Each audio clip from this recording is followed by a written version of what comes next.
Senator Rouzer, my name is Serena Clark, and I am a registered nurse in the state of North Carolina and a nurse educator. I have been a nurse for 15 plus years in rural and urban communities here in the state. Today, I would like to take a few minutes of your time to convince you to show your support for Bill 2483, also known as Support for Patients and Communities Reauthorization Act of 2025.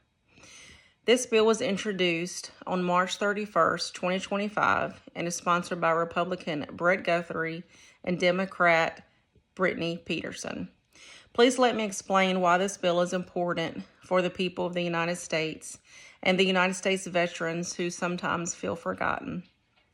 Senator, the purpose of this bill is to renew and expand medical assistance in addiction prevention, treatment, and mental health for Americans, specifically opioid abuse and alcohol abuse. As nurses, we are taught to care for our patients regardless of color, political stance, or background.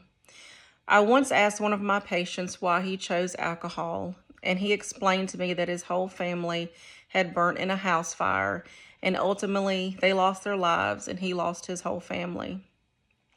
He lost his wife, his 2 children, and alcohol served as his coping mechanism. I tell this story as a point to show you that not all addictions are chosen, but sometimes are the only thing left that some have to cope with trauma. In difficult times, we either cope or we don't. Some people just do not have a coping mechanism, or maybe they just don't have a good support system. That should not be their fault. And as a reminder, every American is not dealt the same hand of cards. Senator Rouzer, please understand that addiction is an illness. I would like to include a very big point also. More than 80% of veterans abuse alcohol, and more than 37% of veterans who fought in the Middle East have some type of mental illness. Those statistics alone are enough to expand addiction treatment and mental health services for our American veterans, but not to exclude all Americans. At this time, President Trump is redistributing federal funding for governmental agencies. I would like to add that if there is any limited federal funding, to consider telehealth as an option. Ideally, addiction and mental health services are to include assistance towards veterans, underserved communities, maternal care, and newborns who are born with addiction.